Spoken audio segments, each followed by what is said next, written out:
Hello ladies and gentlemen, welcome to Mr. Coco's Nurses class. Today I want to look at neonatal sepsis.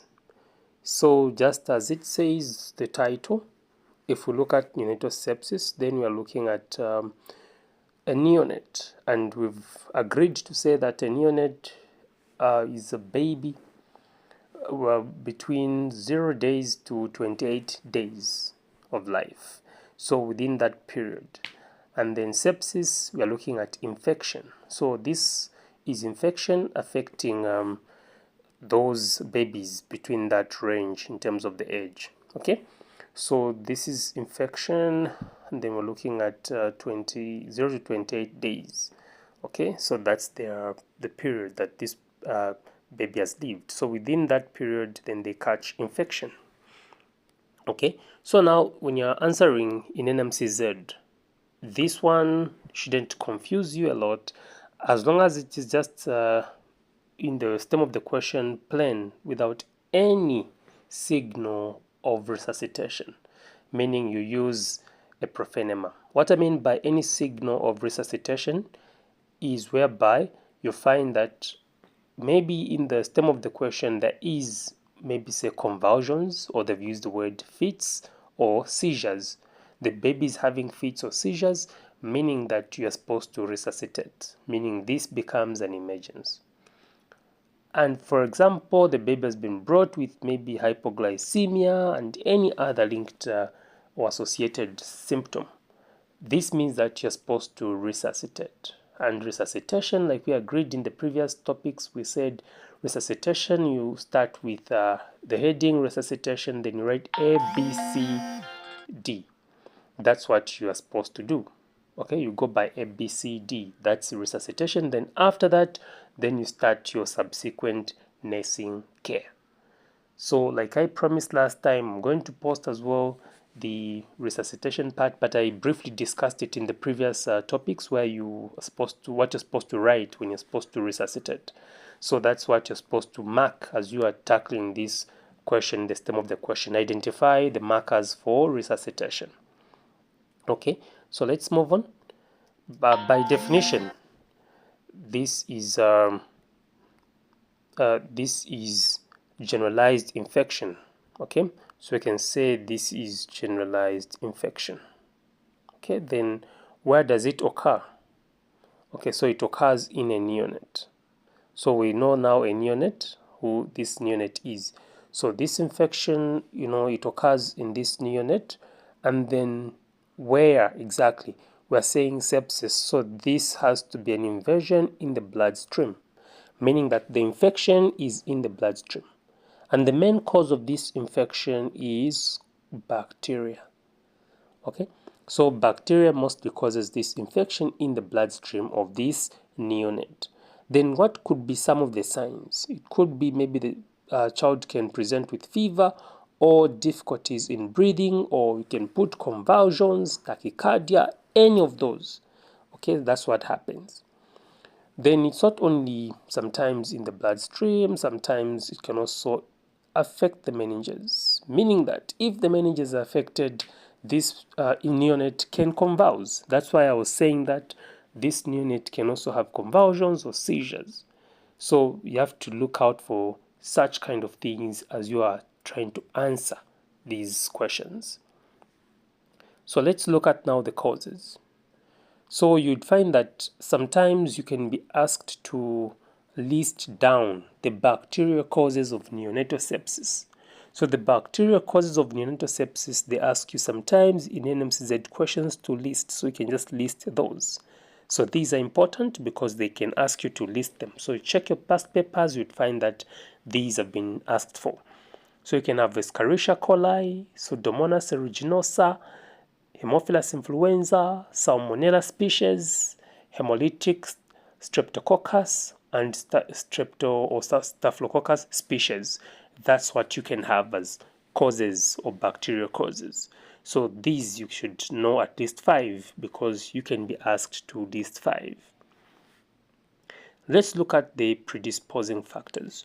What can put this neonate at risk of acquiring infection during the first 0 to 28 days? what can happen here.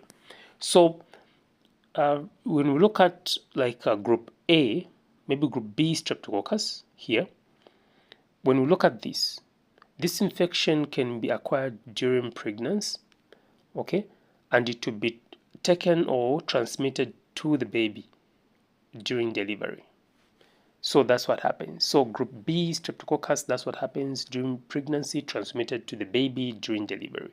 Okay, that's what can happen. Then what about in terms of preterm deliveries? Maybe you deliver a premature neonate or infant. This way, the premature, we know that most of the organs are not developed. So you can have this baby with a low immune system. That's what happens. So this one, that's the cause of infection, low immunity. Okay. On the third point now, let's go to early rupture of membranes. Mostly it's discouraged to rupture the membranes. They want the membranes to spontaneously rupture, meaning they should rupture on their own, not the midwife or the nurse to rupture the membranes. Okay, those are the amniotic and the amnion and the chorion. You're not supposed to rupture them. So early rupture of membranes, either spontaneously or maybe you ruptured as a health worker. So this can predispose the neonate to infection. Then what about infection of the placenta? There are infections of the placenta such as the chorioamnionitis, which is here, chorioamnionitis. So meaning that if the chorioamnionitis, which is the infection of the placenta, is there, meaning the infection can be transmitted to the baby. That's what happens here. Then what about having a catheter in blood? We're just talking about a cannula. So they can use the word catheter, but we talk about cannula.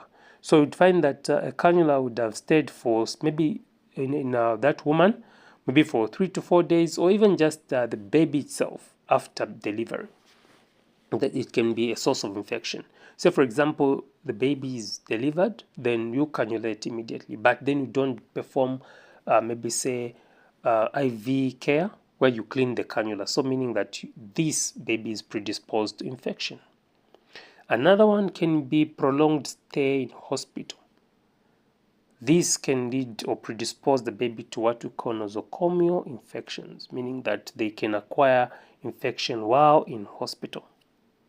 Then other factors that can predispose would be instrument delivery. So instrument delivery can be maybe the vacuum extractors or forceps that can be used, the respiratory distress syndrome, or prolonged labor. These can predispose this infant to having sepsis. So having looked at that, let's look at how this infection can travel, and considering maybe one of the predisposing factors being present. So let's consider one predisposing factor being present in our pathophysiology. So we're going to pick one out of those. You can pick any from the predisposing factors, but then we have chosen one, which is chorioamnionitis. So chorioamnionitis, we agreed this is the infection that affects the placenta. So now from there, infection can move, meaning that from the placenta, meaning from the mother, it can move direct, meaning that it can move direct to the baby. Okay, that's what can happen here. So meaning that when the baby acquires this infection during delivery, or just during delivery in the birth canal, meaning that this baby now will have this infection within the 0 to 28 days. So that's what can happen there. So the baby can have this infection from the mother because the mother already has an infection of the placenta. So during delivery, the baby can acquire this infection. Then the microorganisms which are listed here, we've already tackled them. Okay, we've already spoken about them. So we can say that most of these can have maybe direct contact with the baby. So if you look at the way infection spreads, infection just moves mostly, like we have agreed here, it can move just through delivery in the birth canal, then go into the baby's bloodstream. That's what can happen. Then even just here, when it says sepsis can result from infectious insult or triggers, meaning that from local or localized infection, it can be the skin or through the skin, through the baby's skin, which can also go into the bloodstream and affect the baby's system, and it can spread. So if it goes spills in the bloodstream, what can be the signs and symptoms? Signs and symptoms like we're going to look at, there can be tachycardia because there's infection, tachypnea, leukocytosis, or leukopenia. So we'll look at the signs and symptoms. So these can arise because the infection is in the blood and affecting most of the systems like the brain, the lungs, the kidneys can be affected, the heart itself can be affected. So that's what happens. So in the pathophysiology, the marker is that when the infection moves probably from the mother, it will spread or it will go to the baby, maybe through the skin. If it enters through the skin, meaning that it will go into the bloodstream. In the bloodstream, it will begin affecting most of the organs because it is circulating in the blood. That's what it means, sepsis. So it's circulating in the blood, affecting the brain, the lungs, the kidneys, the heart. So it will affect all the organs if not treated. So that's the pathophysiology which occurs there. Let's look at the signs and symptoms. The signs and symptoms, as we know, sepsis, meaning infection, is in the blood itself. So it will chew up the cells.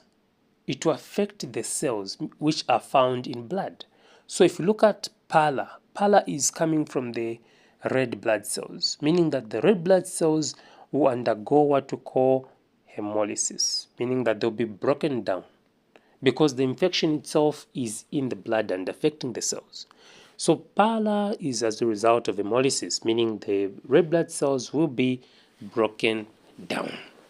So let's move on now to the next one. The next one is jaundice. Jaundice also is coming as a result of hemolysis.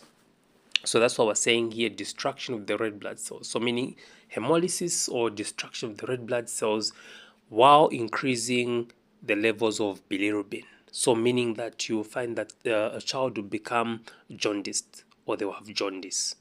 This is why it's there. Then let's look at tachycardia. As we know, tachy is fast and it's supposed to be breathing more than 100 in adults, but in children must be maybe say above 140, 160, above that range. Okay, then cardia, it's the heart. So if you're looking at the neonates, meaning tachycardia has to go beyond even 140, 160. That can be considered tachycardia. So why should it be there? This is as a result of a low HB, meaning that the lungs are, not the lungs, meaning that we're going to cancel the lungs here. We're going to say the heart is trying to compensate because the heart is trying to pump as much so that it tries to push oxygen throughout the body. That's why there's this fast breathing so that oxygen can be spread out to the brain, to the lungs, to all vital organs, in short. That's what's happening. What about cyanosis? Cyanosis, we've been discussing it. We say that this is the bluish discoloration of the skin, meaning the skin will appear blue. Why should it appear blue? This is because of low oxygen or hypoxia. So this is because of a reduction in oxygen. That's why I'm saying low oxygen. That's why it will be there. Then what about the next one, which is poor feeding? Why should the neonate feed poorly? This is because of fever. It will have fever as well as the GIT will be disturbed. That's why it won't feed. What about lethargy? The child will become lethargic, meaning that it will lose interest in what's happening in the environment. It will become more like going into unconsciousness, but it won't be responding to what's happening in the environment. Why should that happen? It's because the central nervous system is getting involved and affected, meaning the infection has spread to the brain, in short. Then why should there be fever? Fever, this is due to the presence of infection and it's affecting the temperature control center. So just the presence of infection, we can say that's what causes fever. What about when we talk about abdominal distension? Why should there be abdominal distension in this case? This can be as a result of peritonitis, meaning that the infection has spread to the peritoneum in the abdomen. Okay, that's the reason why there should be abdominal distension. Then those factors which can come if the meninges are involved. So these can come if the meninges are involved. So if the meninges are involved, meaning the brain is involved in this case, and then particularly the meninges, meaning that there will be a high pitched cry because of increased intracranial pressure. So meaning that the meninges are involved and the intracranial pressure is raised. Same as here, the fontanelles, because the meninges are involved, so the fontanelles will be bulging, or you can even see more like they're swollen or bulging. What about epistotonus? You know the position in tetanus, epistotonus, the backward aching, okay, or the aching of the back, okay, exaggerated aching of the back. That's what we call epistotonus. I will show you as we discuss tetanus. Convulsions, this is as a result of increased intracranial pressure and irritation of the meninges. That's why it's there. So these are the ones that we have around here. So let's proceed to the investigations. What can you do to investigate or find out that this is a neonatal sepsis or there is an infection? So you need to ask, meaning you need to go into history. Find out, is this neonate a premature? Meaning maybe the immune system is low, or was there instrument delivery? So that's your question, meaning that you're trying to find out in your history. Then after finding out, you can find out a lot of things, okay? But then after finding out, you can perform a physical exam or examination. Then you can check the skin if there were any bruises. Maybe through instrument delivery, the skin was bruised, or there were some injuries which occurred. So you can try to check through a physical examination. Or is it the umbilical cord that is maybe infected? So you can try and see what really the cause is. Then you can also perform what we call a blood culture. You can collect venous blood and send it to the lab so that they isolate the actual causative organism and identify the antibiotic to give. Okay, that's what they do here. Then you can also do a swab. You can do a swab on the umbilical stump, meaning that if there is pus coming out from the umbilical cord, you can try and send it to the lab so that they give you the actual microorganism causing the infection. Then another thing that can be done is lumbar puncture. Lumbar puncture, because you want to rule out meningeal infection. You want to know, is this infection affecting the meninges as well? Has it spread to the meninges? That's the reason you want to do a lumbar puncture. Then you can also do a chest x-ray. Chest x-ray, you just want to rule out chest infection. So this one, the doctor can decide because it's debatable because of the age. So the doctor can decide on this one. Then let's move on to the treatment.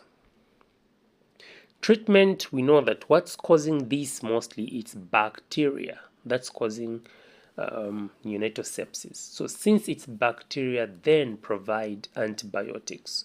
So when you provide antibiotics, you're trying to eliminate the bacteria. So you can provide the penicillins or ampicillin.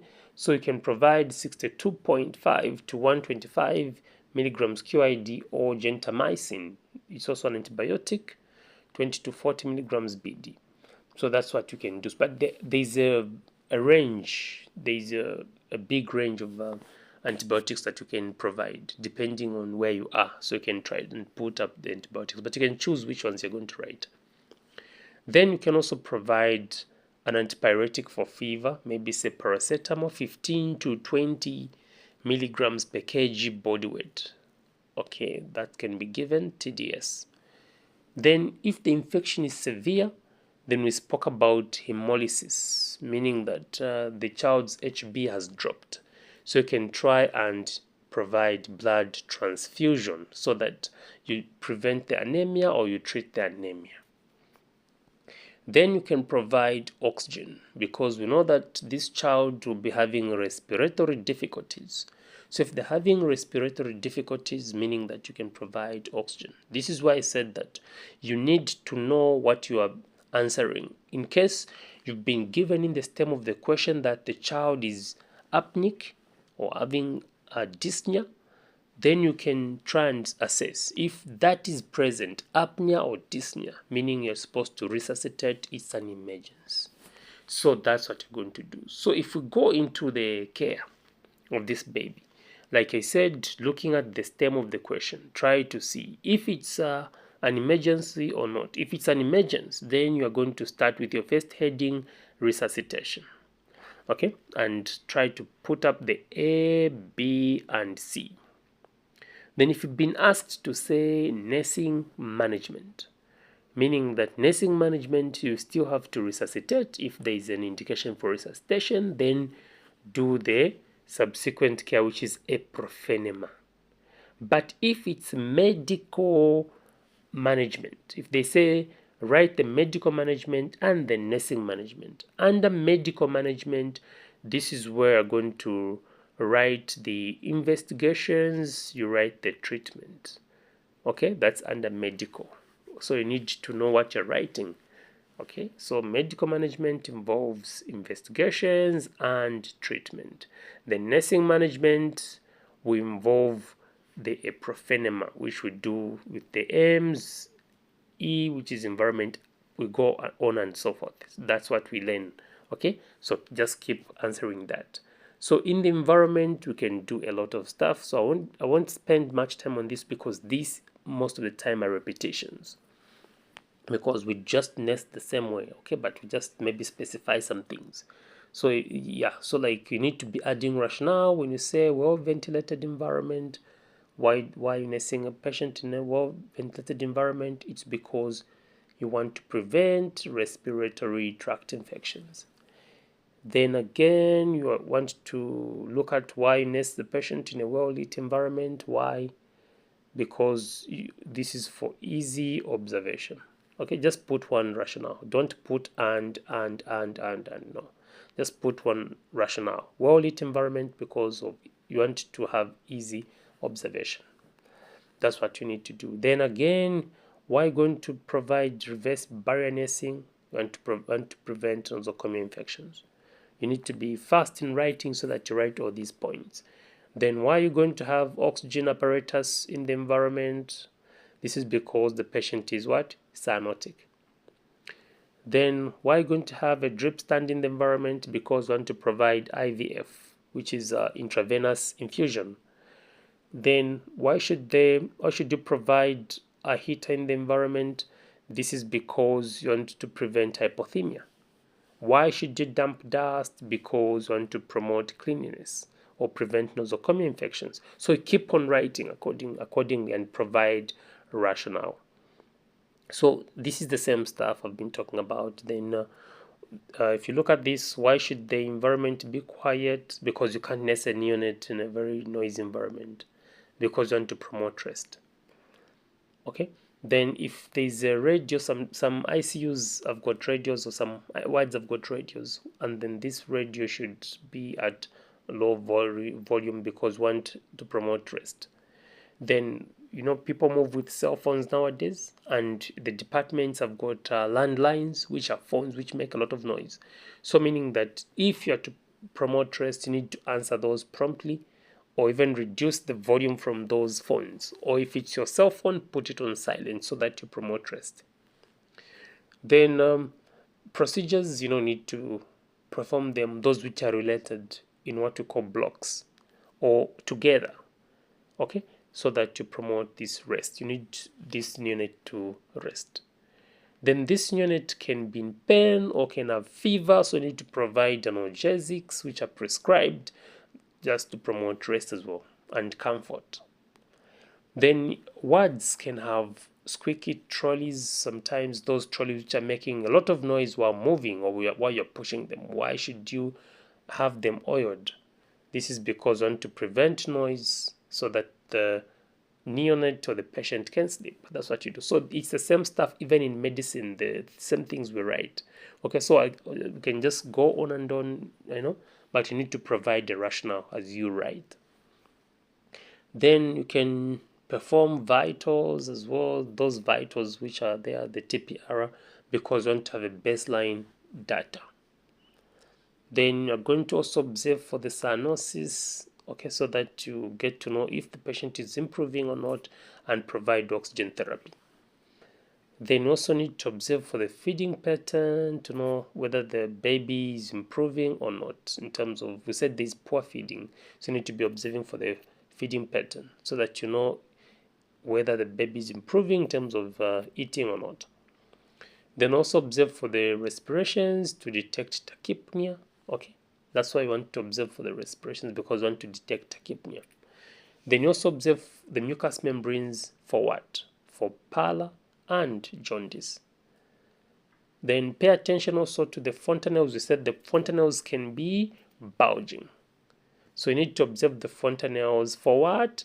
For bulging, because we said they can bulge, so you need to observe them. Then you also need, in case the child is convulsing, you need also to observe for the convulsion. Record the convulsion, meaning that the frequency, okay, when the convulsion started, which is onset, and when the convulsions can stop. That's what you need to observe. So you can observe for a lot of things in this case. So you can keep moving on and write these things, okay?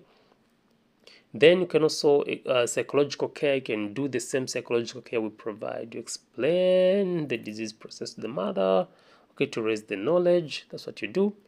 Then you encourage the mother to ask questions. Why? Because you want them to, you want to allay anxiety or improve their understanding. Then why should you explain the procedures to the mother?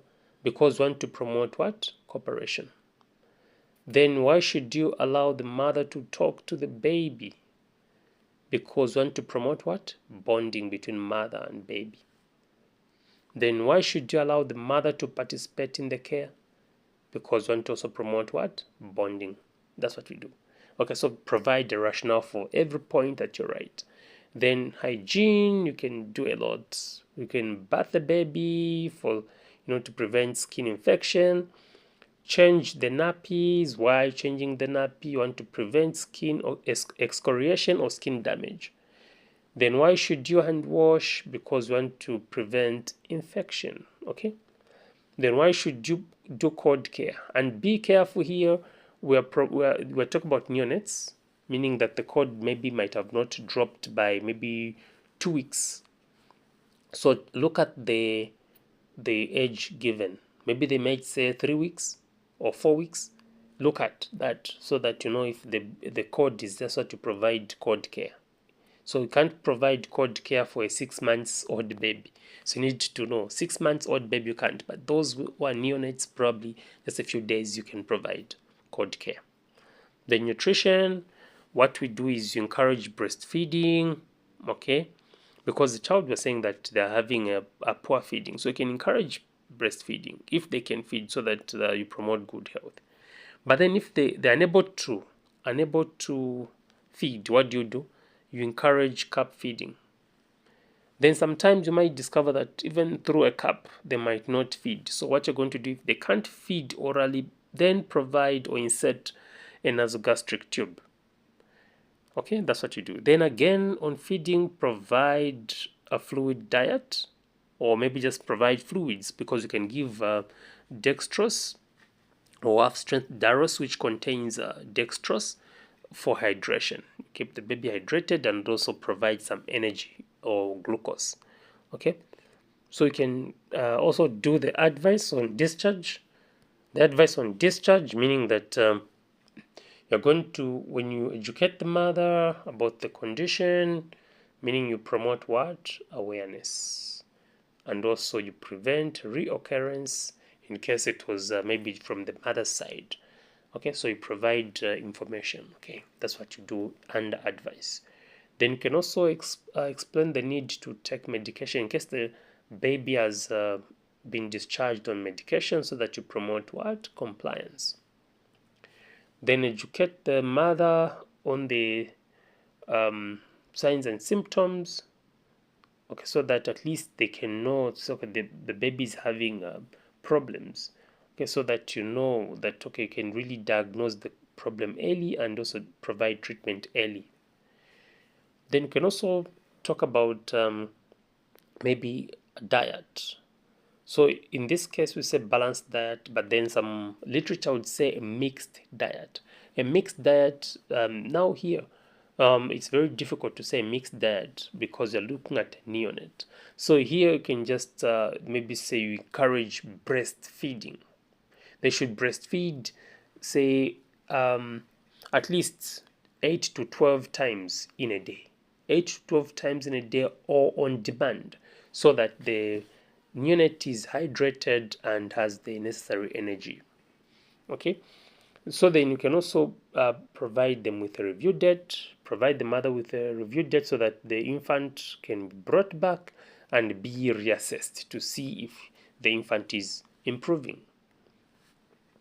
Let's look at the complications. When we look at the complications which can arise can be meningitis, meaning that the infection has spread to the brain. We can also have pneumonia. This shows that the microorganism or the infection has spread to the lung tissues. Then we can also have septicemia. We're having sepsis, meaning that we're having an infection in the blood. So now when we say septicemia, meaning that now this can be widespread infection in the bloodstream, meaning that it's even the microorganism in terms of virulence, it's even higher, and even just to, you can say, if you look at quantity, meaning that the quantity has even increased, or is just in simple terms.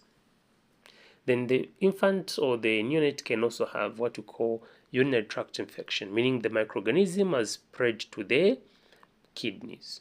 That's why we said that it can spread all over. Then arthritis, meaning that the microorganisms have spread to the joints. Then why seizures? Seizures can occur because the brain tissue is involved, and we're looking at the meninges being inflamed and also increased intracranial pressure. This is why we can have this. So you've been with Mr. Coco, and thank you for listening, and try as much to study harder so that at least this can be very simple for you. Thank you very much, and if you're not a subscriber, kindly subscribe, and if you're a subscriber, kindly like if you like the video, and you can share it to your friends so that they can have also the information. Thank you very much for being with me.